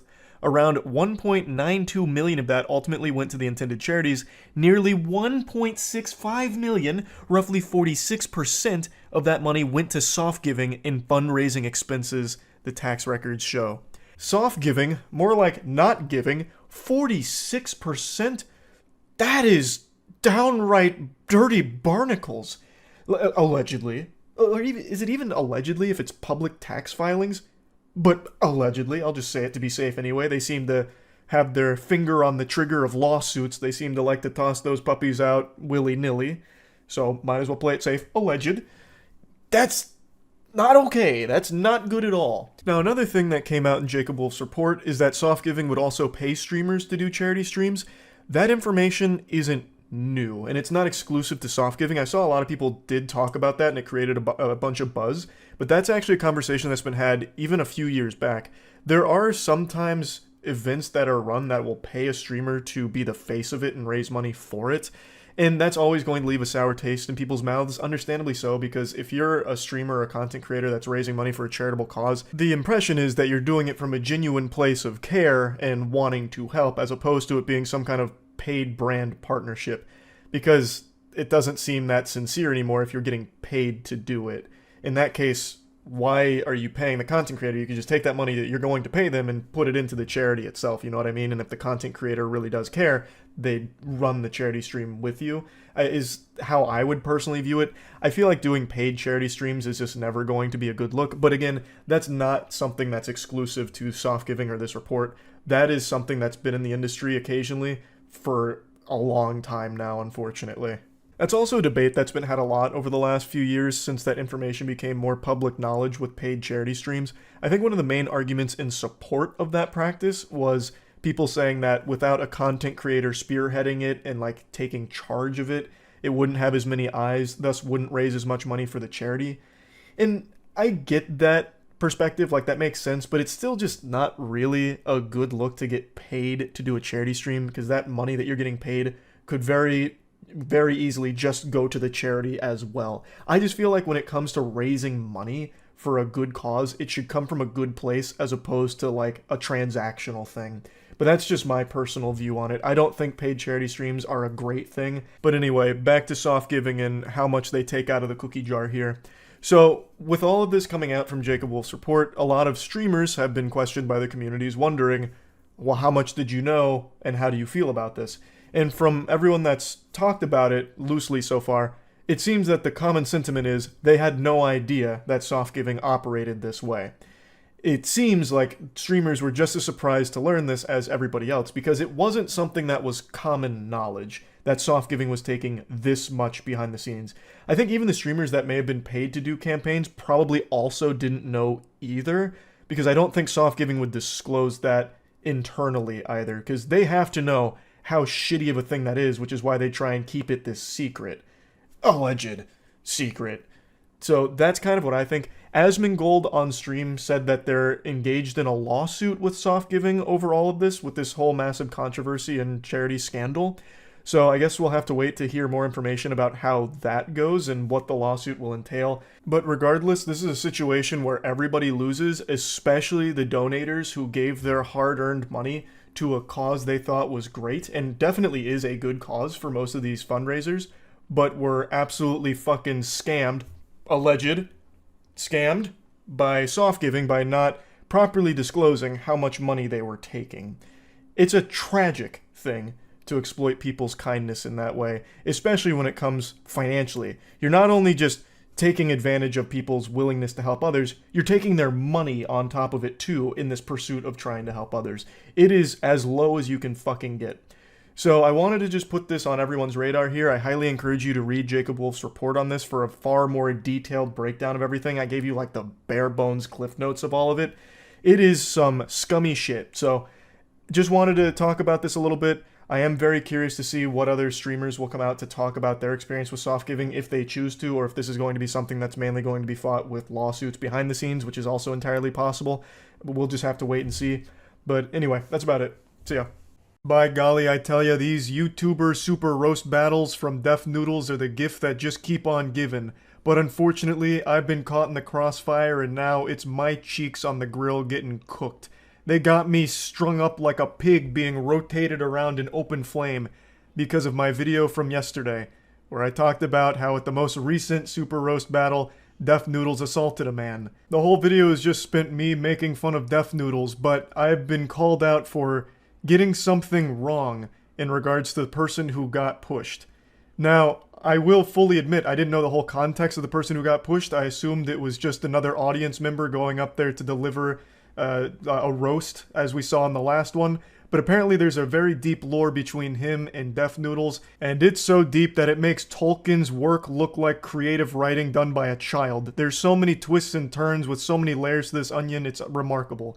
And I was called out by a couple YouTubers as well as Salvo, the person in the video himself, for not knowing this connection. And I take full responsibility for not researching this far enough. I just made the assumption that it was like the first Super Roast battle where it was just random people that Def Noodles lured in here, probably with the false pretense that it was going to be a popular stream or something. I didn't know that there was anything deeper to it, and I'm sorry for that. I wish I did know that though, because if I did, I would have made a lot more jokes about it. Because apparently Def Noodles invited Salvo was the guy on the stage, invited him there to perform roasts. His whole thing was pull up or shut up. So Salvo said bet and pulled up. And in response to that, Def Noodles got so upset his blood was boiling, eyes rolled into the back of the skull, and he was overcome with the devil. So he lashed out and gave him like a hockey body check from behind, sending him off stage. Red mark, red mark, red mark, red mark. Now, after posting the video talking about it and giving my perspective, like I said, a couple YouTubers as well as Salvo himself didn't appreciate it, which confused me because the whole video is just making fun of Def Noodles and the event again, because it was yet another biblical catastrophe. Like, when the Lord flooded the world with 40 days and 40 nights of rain, that wasn't as apocalyptic as these awful super roast battles Def Noodles keeps hosting. So I was just making jokes about it again. So I didn't understand what people were so upset about. I even talked to Salvo Pancakes about it, and he explained that he believed that I was saying that his intention was to go there and cause a commotion. He thought that I portrayed him in the wrong way. And after he explained it, I totally understood where he was coming from, but that was never my intention, and I thought I made it really clear in the video, though maybe I missed the mark and did a poor job. I said multiple times there's no excuse for what Def Noodles did, but the part where I made my oops-a-daisy is when I was briefly talking about what Salvo's intentions possibly were with being there, and I was basing this off a series of tweets from audience members that were talking about what he was saying, as well as what his intentions were, giving their perspective on it, and I assumed since they were actually there in person, God rest their soul, I assumed that these were like an accurate description of the event, but I still always take these things with a grain of salt, so I didn't immediately accept that as like the full truth. I was just giving my take on, if these tweets are accurate, then here's my opinion on it, here's how I feel. I never meant to say like, this is 100% accurate and Salvo did these things and is 100% this person. I was just talking like, if these are accurate, this is how I feel, and I thought I, made that clear, but clearly I didn't, and that's my fault entirely to see and hear. So if this is an accurate description, then his goal was to just be a big asshole and ruin the event. You see, when I hear things like that, if this is a true description of the event, then the intention was to be an asshole, I hear it as, okay, so if these people are telling the truth, then the goal was to be an asshole, but it's based on entirely if this is accurate, which I never was saying it was. Like, I was never trying to speak in absolutes like this guy is a douchebag and did this to do this. I was basing it off those tweets and saying if these are all accurate. Now, maybe it's because I made the video, so I know what my intentions were and the goal and what I was trying to convey here, but as a viewer, maybe it just didn't translate as well, and I'm sorry for that. I should have made it more clear, because I was never trying to say anything about this guy's actual goals or intentions. It was just making fun of Def Noodles and then giving my take on people that go places just to like cause a disruption or like harass people. And I never said that's what this guy's goal was 100%. I was saying if that was his goal based on those tweets, then here's my take on that. And I think things just got lost along the way, and I do apologize for that. And I wish I knew the deeper context, because there's a whole lot more I could talk about there. How can you fucking tell people to pull up or shut up and then get offended when they actually take you up on the offer? That is so embarrassing. So yeah, what actually happened here is Salvo got an invitation to Def Noodle's birthday party and then got his head slammed in the cake for no fucking reason. All he did was take him up on the offer, and Def Noodles blocked him from speaking multiple times and then ended up assaulting him. So, huge fucking L for Def Noodles, as well as an L for myself, because I should have looked at that and known more about it. There's a lot to talk about with that, but I do feel really bad that it came across in a way I didn't intend for it to, especially considering that Salvo is completely just a victim here. He got invited to this roast battle and was like, okay, I'll go roast him. I don't like this guy. He doesn't like me. We'll hash it out like men, like scholars on the big stage, roast each other, and that'll settle it. But that's not what happened. Def Noodles then came out of nowhere and got real fucking pugilistic, just tossed him off stage for no reason. So yeah, I fucked up by not knowing that component, which unfortunately led to a bad portrayal of Salvo by me, which wasn't my goal. So yeah, an L from Charles, but a bigger L from Def Noodles for this entire event. I'll spread the stinky cheeks a little bit and dive in briefly. It doesn't just stop at inviting him out and then pushing him. This whole thing was such a colossal fuck up. Just this whole thing top to bottom is a mess. It really feels like Def Noodles planned for a fight here. The second he knew Salvo was coming, he like battened down the hatches and sounded the air raid siren and was ready to scrap, just turn it into like a smackdown, So he tells him pull up or shut up, and Salvo actually does pull up. And Def Noodles clenched his fist like Arthur right before slugging DW and threw him off the stage because he was upset that he actually went. And not only that, he also got a drink thrown on him earlier in the night. I went deep on here. I wanted to make sure I understood everything now to be like the fucking all-omniscient authority on what happened at this super roast battle. So yeah, Salvo also got a drink thrown on him earlier in the night. Also, Salvo's the one who brought the majority of the audience to this event. It seems like the reason people even showed up to begin with was for Salvo. So that probably also played a role in Def Noodles having such a giant blow up for it, which is just a massive blunder from Def Noodles, because if he had actually just gone through with the roast battle, like actually roasted with one of his biggest critics here, that would have went over much better for him. He would have come out with like a much better reputation. Like, okay, this is a guy who squashes the beef in the exact way he advertised. Pull up or shut up, we're gonna square off on stage with roasts. But he couldn't do it. He shied away. He fucking pussied out and instead shoved him. A guy who you invited there under the notion that it would just be like actual roasts back and forth.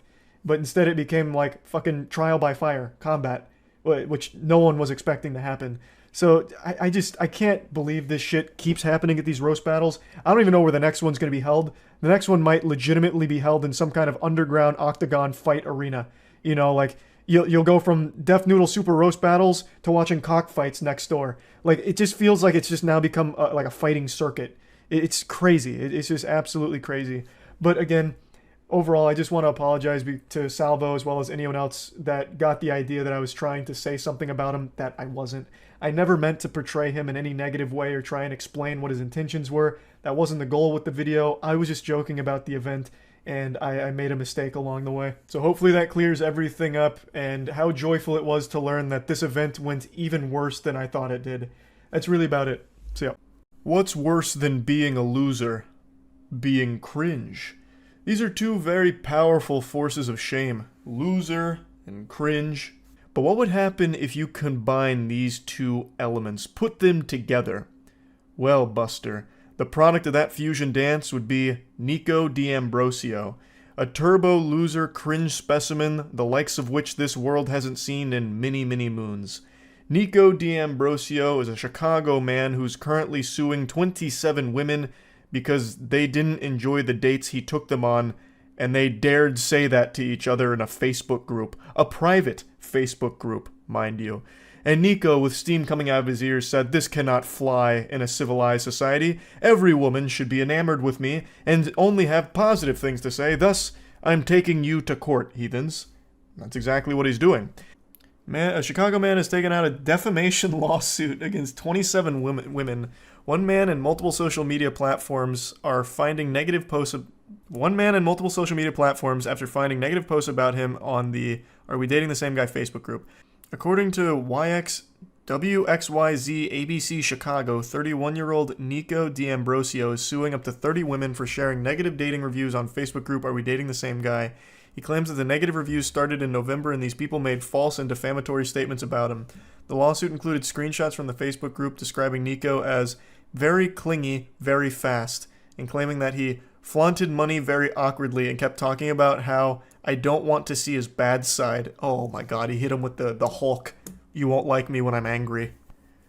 D'Ambrosio is not happy about how he is portrayed and is asking for $75,000 in damages. So if you're oh, that's the end of it. How do you calculate damages from a private Facebook group? What damages did he suffer? He's the Billy Mitchell of bad romance. It's a frivolous lawsuit filed because his feelings got hurt. And I think all of you know by now how I feel about people that try and do this kind of shit. These abhorrent lawsuits made to like bully or scare people into silence. I fucking hate it. And this has to be one of the more pathetic examples of this tactic being used. He's suing these women for $75,000, claiming they defamed him with slanderous, untrue remarks.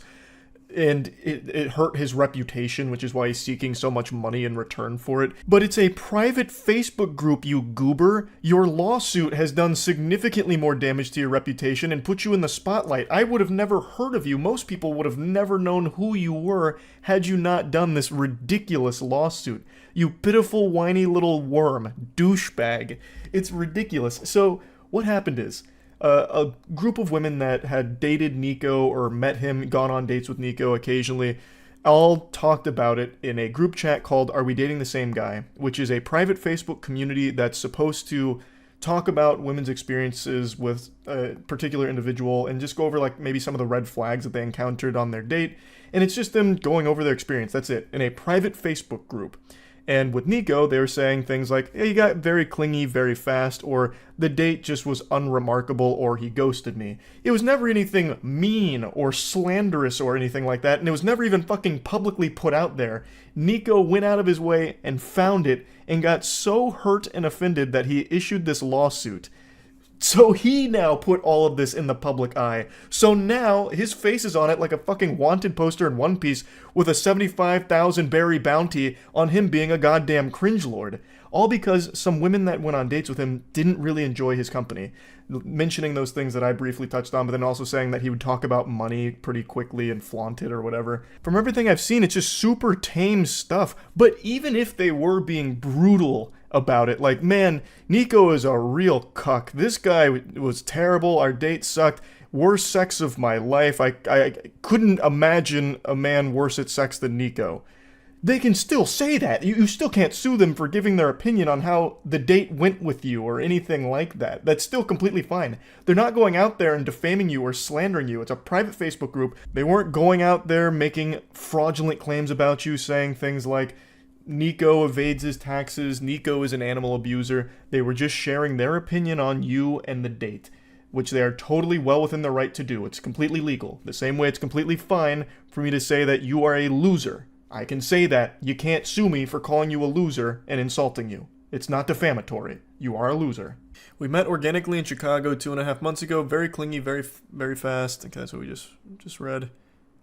He came to see me yesterday and I explained, I think is what that is. After I blocked his number, he texted me on another one, which is the other text screenshot. Fuck. It's too small to read. Damn it. He alleges the woman initially shared the post under her real name, but deleted and reposted anonymously after his lawyers made contact last month. You're not even allowed to just say it was a bad date. You can't just tell other people you had a bad date. I mean, it's just a fucking Facebook group.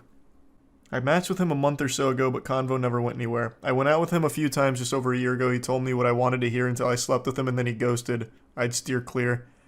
He's been posted here before. The poster said he sent her a slew of texts calling her names because she didn't want to spend the night with him. I just searched, and this was on November 2nd, so take a look. They got the APB out on this guy. In damages because he's the victim of defamation, doxing, privacy invasion, according to the suit.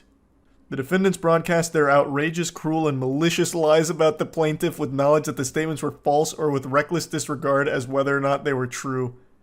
This wrongful conduct is so outrageous in character and so extreme in degree that is beyond all possible bounds of decency. It is to be regarded as atrocious and utterly intolerable in a civilized community. Brother, this is like the most lukewarm ratings ever. Like, hey, the combo didn't go anywhere. Hey, he ghosted me after I slept with him. Just maybe avoid him.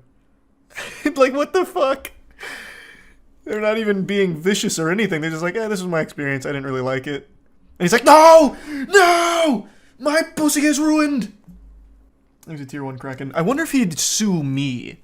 I haven't been on a date with Mr. Nick D'Ambrosio, but I will say, he seems like a very insecure, sensitive little bitch and a coward. I'd urge any Chicago women to probably steer clear of him as well. I wonder if I can get added to that suit. Bro wants to prove in court that he's not cringe. It's too bad, I already know better. You have been firmly judged as cringe. No chance of parole. That was a $50,000 statement. Low-key just advertising his Riz. Yeah, his lawsuit Riz. Pretty cool. I want you to read this statement again. Their wrongful conduct is so outrageous in character and so extreme in degree that it is beyond all possible bounds of decency and is to be regarded as atrocious and utterly intolerable in a civilized community, the lawsuit said. It's like they're referring to some kind of hate crime that they all just witnessed or were exposed to. If they thought those text messages they highlighted about him being clingy or whatever were so atrocious and extreme in nature, I can only imagine how Nico and his legal team are reacting to watching this video right now and the things I'm saying about him. Their jaws must be on the floor, furiously drafting up some kind of legal document for me, like fucking flames and like smoke coming off of the page as they're writing it all down. And I've never even met Nico, and I think he super sucks. I think Chicago women should definitely avoid him. Like, just look at the way he reacted for women that just shared their experience of having a less than stellar time with him. He will shut down your opinions, it seems. He does not want anyone to have an opinion of their own, only the opinion he wants you to have of him. What a piece of shit. How can you be so insecure and weak that when you find this, instead of learning from it like, maybe the problem really is me. Maybe that's why I haven't had a real relationship out of the last 27 dates I went on. Yeah, maybe I should really reflect on that. Instead of that, he goes, "Where's my lawyers?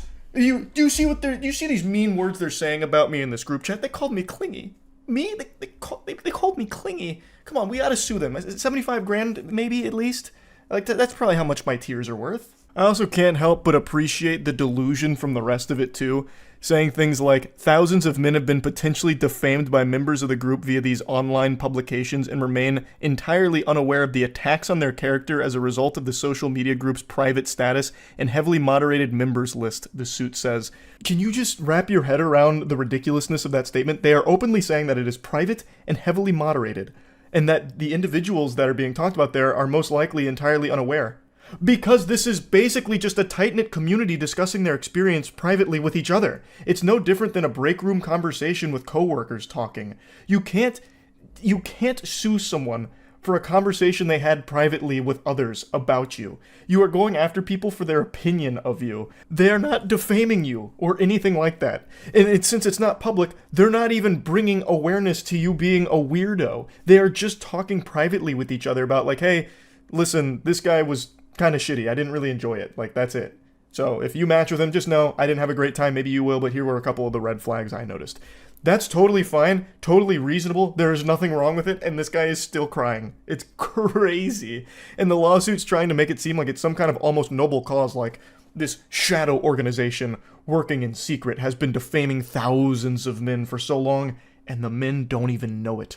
It's called just having a conversation in a group chat. It's not illegal. You can't sue for that. At least you shouldn't be able to. But this guy clearly has a ton of money at his disposal, and we all know how this system works. We just saw it fucking unfold with Billy Mitchell, actually, since I name dropped him earlier. If you have a lot of money, you stand a much better chance of winning, even if it's the most outrageous shit ever. So I'm really hoping this doesn't go anywhere, because it is so fucking stupid and shameful. This man, Nico D'Ambrosio, and his entire legal team are absolute clowns. So I just wanted to talk about it a bit more. That's really about it. See ya. Today I got to thinking about a classic Dr. Phil weirdo that went on to his show. This was back during the era of Dr. Phil being a bit of a kingmaker for social media superstars, most notably Danielle Bregoli, who got her start by going on Dr. Phil with the Cash Me Outside stuff. And for a little while we saw a flood of this. It became quite the hype train to go on Dr. Phil, to act as over the top as possible to try and make a career out of it. Most of the time it felt very phony baloney, where the individual was just putting on a song and a dance to try and get some kind of social media career out of it. And Dr. Phil was just the helpful lightning rod, saying insightful things like, "Hey, come on now, that's not good. Have you ever heard of Farmville?" when he's plugging his mobile game ads. But there was one goofball in particular who, back in 2017, kind of took the internet by storm for a moment. His name was the Sexy Vegan. At the time, I assumed this was just a load of horseradish with another person going on his show to try and squeeze some juice out of his teats, get some followers out of the appearance and the performance, and wasn't genuine. But it was entertaining, and today I started thinking about it again, so I went and rewatched the episode and decided to check in to see what the Sexy Vegan is up to all these years later. Well, it turns out I was a naive fool back then, because the Sexy Vegan is realer than the freckle on my left butt cheek. The guy is actually off his gourd. So I'm going to show you clips from the episode here in a moment if you don't remember who he is. It actually is just a wild appearance. But he got arrested in 2019 for sexually assaulting a pit bull. Apparently, he had recorded an act, basically bestiality, with a pit bull and got in trouble for it, obviously, and then announced his presidency in like 2020, and even today, well, I guess a couple months ago to be exact, is still trying to lobby as a presidential candidate and still doing the exact same shit that he went on Dr. Phil for. Like, actually doing all of it, from what I can tell. So let's go ahead and see the episode to get you all caught up to speed with the sexy vegan. Susan says in August of 2016, Hans legally changed his name to Sexy Vegan. I didn't even know you could do that. It's a real-life McLovin situation here. I know people have changed their names to really silly, ridiculous things in the past, but I thought there were certain guidelines that you had to play by, and I thought something like this would be prohibited. Like, no, sir, you can't change your name to this. Get out of our office, and then they spit on you on your way out or something. Because I know you can't change your name to a slur or anything like that, right? So I just assumed Sexy Vegan would also fall into the category of being like an obscenity that they wouldn't legally allow you to change your name to. So when this first aired, I thought that was a huge red flag that it was all fake. Like, just all bogus. But, from what I can tell, it really is his name. And now he walks the streets wearing nothing but a Speedo, carries a full-length mirror wherever he goes. Susan says her son tattooed Sexy Vegan on his forehead, has been arrested 15 times, and refuses to get a job because he's, quote, too talented and beautiful for a 9-to-5. That pretty much sums up Sexy Vegan in a nutshell here. So Dr. Phil lays out the lore for you with the cliff notes. He then brings on people closest to Mr. Sexy, and they kind of go through like the effect that it's had on their family and all of that, and how desperately they want it to not be the case. The audience can't help but laugh at him because he has fundamentally turned himself into a clown. He is disruptive in society and tries to get all eyes on him all the time, and people can't help but giggle at the absurdity of him and what he's doing. He actually does travel with a full-body mirror, like he's some kind of character out of an MMO, and the mirror is like his special weapon that he can't leave the house without. He actually does that, apparently. It wasn't just for show on Dr. Phil, which blows my mind. My name is Sexy Vegan. I got my name legally changed to Sexy Vegan. Hans no longer fits me. When people see the tattoos, they're shocked. I'm a strict vegan. I once was down to 1.3% body fat. The beautiful vegan messiah. So another thing that jumped out at me when I first watched that was the tattoos looking really cartoonish. It looks like he puts them on his face with marker every morning as opposed to being legitimate tattoos. But again, I was wrong. A victim of my own hubris, thinking I knew tattoos just because I get some. They're real. Those are actual tattoos. I don't know exactly why he'd get just the word vegan tattooed on himself so much, unless he was really trying to take a page out of Suicide Squad Joker's playbook with like ha ha ha written all over him. I don't really get it. If you want to have vegan tattooed on your body, why not choose a better font as opposed to fucking Comic Sans or the bubble letters here? When I go out, everyone stares at me because I wear a Speedo-esque outfit and I'm exotic like a Lamborghini SV.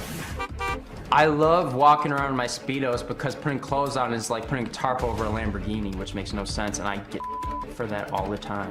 When I go into a grocery store, I'm followed around by the security, which is so annoying. If that's annoying, then just put on some goddamn clothes. It's the simplest solution of all time. Just tarp up the Lamborghini during the rainstorm, right? And that rainstorm is called shopping and being in public and having some decency.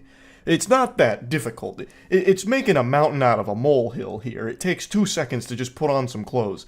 I'm drop dead gorgeous and a great singer-dancer. I can make it on my talents. I have several YouTube videos. I see myself in 5 to 20 years getting my own reality show, segueing that into a high-ranking government position, either first American king or president.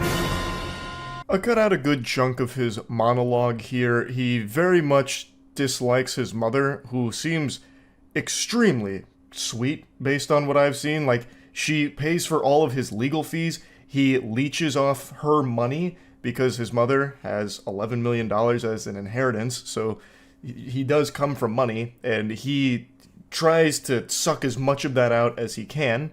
He refuses to get a job because he thinks he's far too talented for it, and believes that he will pop off because of his talent, his God-given abilities, and eventually land a reality TV show which he will then use to get a position in the government.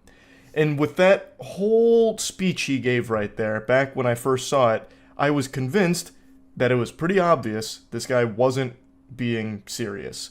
It was all just to promote his YouTube channel and his Instagram. I still think that was the primary objective here, but it seems like he really is convinced of this. It seems he may legitimately be delusional, because he is still doing this today, from what I can tell on his social media platforms, which is wild. You're an enabler, but you can't help it. Yeah. Why are we here then? What do you want me to? You want me to help it? What do you want me to do? I just had to slide this clip in here from the episode.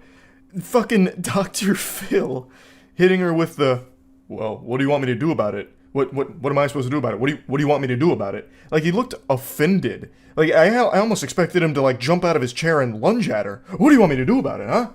Like, what do you mean? Like, why are you confused? Obviously, she wants you to help in some capacity. You've convinced an entire generation of Americans that you are extremely effective at solving family disputes and things that like this that she is taking to you and putting on your plate. Obviously, she wants you to do something to help her. Well, why are you acting this way? Maybe he'll come out and talk to us. Maybe he won't. I really don't care one way or the other. This train is moving on. If he jumps on board, he does. If he doesn't, we're moving on. We'll be right back. The way Dr. Phil handles his show is always so fascinating to me. How anyone ever bought into the idea that this guy is somehow the authority on matters like this, or solving problems, really, to be, like, more broad. He treats his show like it's all such a burden to him, like it's all just such a nuisance. Everyone that comes on, he treats like a pest, from what I've seen. So here he's like, maybe he comes out, maybe he doesn't. I don't care. We're gonna get this show on the road. Maybe he hops aboard, maybe he doesn't. What do you want me to do about it? What am I supposed to do about it? Who gives a fuck? Right in front of this family here, like right in front of them, like to their face. Like, come on, like it's ridiculous. Now, of course, I'm sure the family did receive some kind of compensation for appearing on the show. I don't exactly know how the formula works. Maybe they get paid to just appear, so it probably isn't the biggest deal in the world. Maybe they weren't super upset about it or anything. But it's just so weird to me, because so many people, when I was growing up, really thought Dr. Phil was basically like a saint, and really insightful and helpful. But every time I've ever watched him, even when I was young, I was just confused on why anyone ever thought that. Like, he doesn't seem like he does anything besides just be bored by the people's stories. My image is very important to me. I look at my collection of mirrors all the time to study myself and my beauty. When I dance in front of the mirror, I can create a really striking image. Skinny with a big butt, I got junk in my trunk, but I'm keeping it. The mirrors go with me wherever I go, because I want to know what I look like. To be honest, that little jingle that he dropped right there, skinny with a big butt, junk in the trunk, but I'm keeping it, I actually think was ahead of its time. That would probably do really well in today's modern landscape of pop music, like with TikTok blowing shit up. He probably would have done really well in 2024 if he dropped that jam. But here's him explaining why he carries around a mirror so he can constantly be reminded of his beauty. People say that I'm narcissistic because I carry on a mirror wherever I go, but I don't care because I'm not, because I have empathy. And I'm currently banned from the Beverly Hills Library for bringing the mirror in, but I'm looking to get that resolved. Well, there you have it. Checkmate. He can't be narcissistic because he has empathy. And he's also been banned from that library. I don't know if it ever got resolved. I couldn't find a follow-up to it, so I guess that's for only Sexy Vegan, the librarian god, to know if that ever got overturned. I am the beautiful vegan messiah. Get you that water, okay? It's a song. I didn't say I was, and she knows it. I was just like my dad, okay? 10 luxury cars. My dad told me I had the same name as him until I legally changed it. My mom did not bail me out of jail when she knew I was innocent. I'm liberating over 70 billion pigs in cages so small they cannot move for years, okay? There's a lot happening right now. Let's just take a breather together and process, let it digest for a moment. He comes out guns blazing. He comes out with some steam here. you can see the security's like, hey, come on, we'll get you some water. And that water's not coming. That water would do nothing to stop this here. This fire is burning, and it's burning bright. So he comes out, and he's got a lot of scrambled thoughts here that he's trying to convey, and it's hard to keep track of them. So I believe the beautiful vegan messiah is like his catchphrase or his song, I suppose, like his theme song, perhaps like a WWE entrance or something. Maybe he was expecting pyrotechnics to go off when he walked in. Not entirely sure. My mom's a sociopathic piece of I have the highest score in hot or not history. I got 9.9 out of 10 after 327 women rated me. Let's see your talent. I love that line right there. Let's see your talent. It reminds me of that amazing trumpet fight video from like 5 or 6 years ago, where the guy's melting down about a trumpet player in public, and then he goes, in 1975, I walked Bob Dylan up on stage. Who the fuck are you? You no talent piece of shit. Oh, God. Oh, that's what I get for invoking the wrath of the trumpet player. Whoa. Okay. Point is, great line. So, I don't know about the whole hot or not pop quiz right there with the trivia. I don't know if that's true or not. Weird thing to be flexing about, too, as he's moonwalking onto stage. Like, hey, I have the highest score in hot or not history with 300-something women saying I'm good looking, I'm super hot. Sounds entirely made up, but I have no way of fact-checking that. I'm just going to assume he pulled it out of his ass. That was some of the junk in the trunk. Just this lie. Let's see your talent, you ugly piece of Okay, stop. Hey, look at me. Let's look see at your me. talent. No, hey. No, you need to look at me. I don't have to do Okay, take him out. Security, get him out of here. Thank God. Thank God. No. An incredible finale. I like when he gets up to Dr. Phil, he hits him with like 3 little pumps right here. He just gets him with like a triple tap. Then it's right back to moonwalking. He's just spamming Fortnite emotes here while just saying that they don't have talent and that they're ugly pieces of shit. And then Dr. Phil finally says, enough is enough. No more fooling around. Get him out of here. So then he leaves. Security gets him. I appreciate the audience here, though. Like, there's some boos, and then there's a couple of claps. I'd love to know what they were clapping for, because I wonder if they're clapping like, yeah, Dr. Phil, you got him. The security got him out of here. Thanks for that. Or if they're clapping because, yeah, it was a great performance, sexy vegan.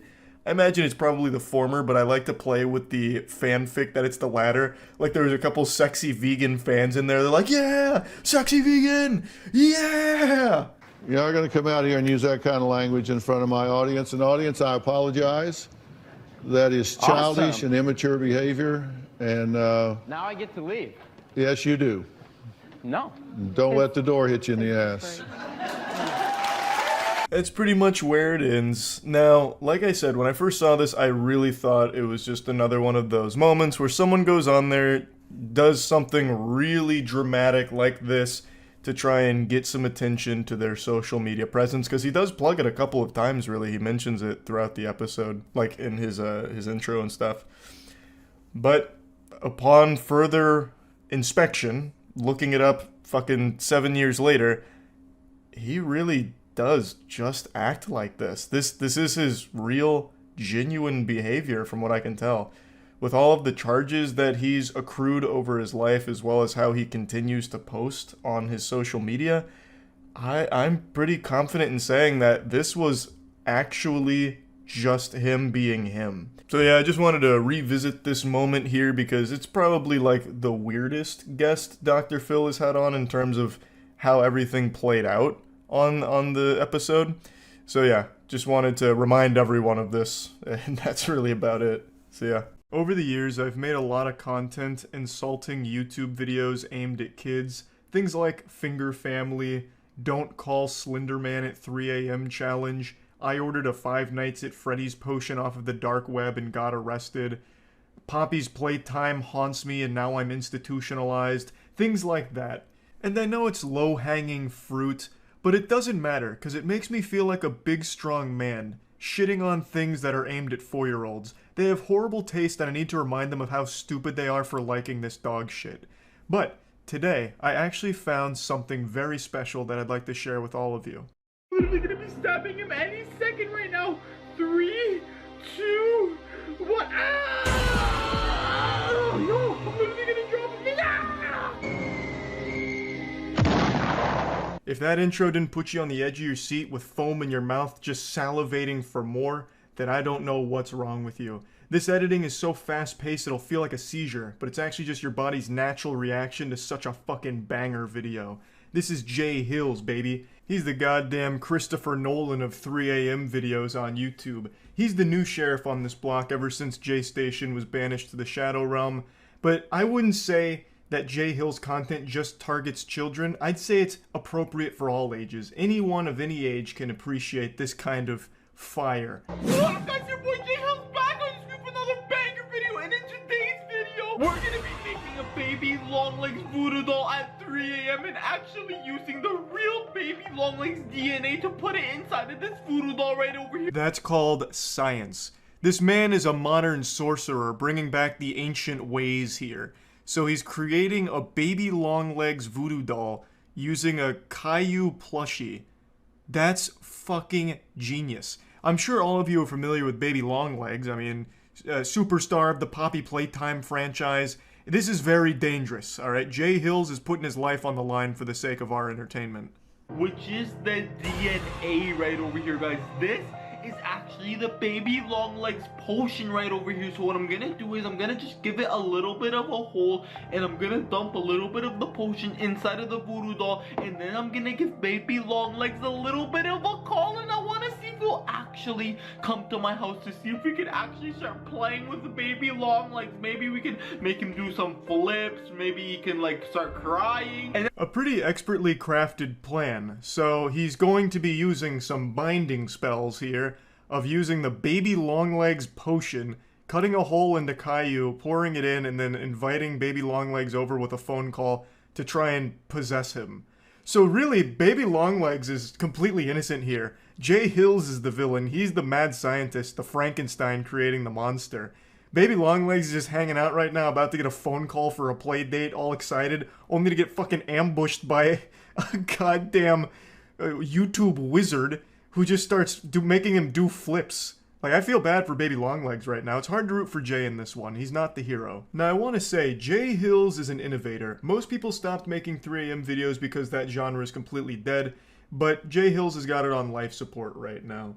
And while most people who made 3 a.m. videos targeted 4-year-olds, Jay Hills is targeting 4-day-olds. Like, this shit is for fresh babies that still can't even open their eyes. His videos are just a series of high-pitched noises and sound effects.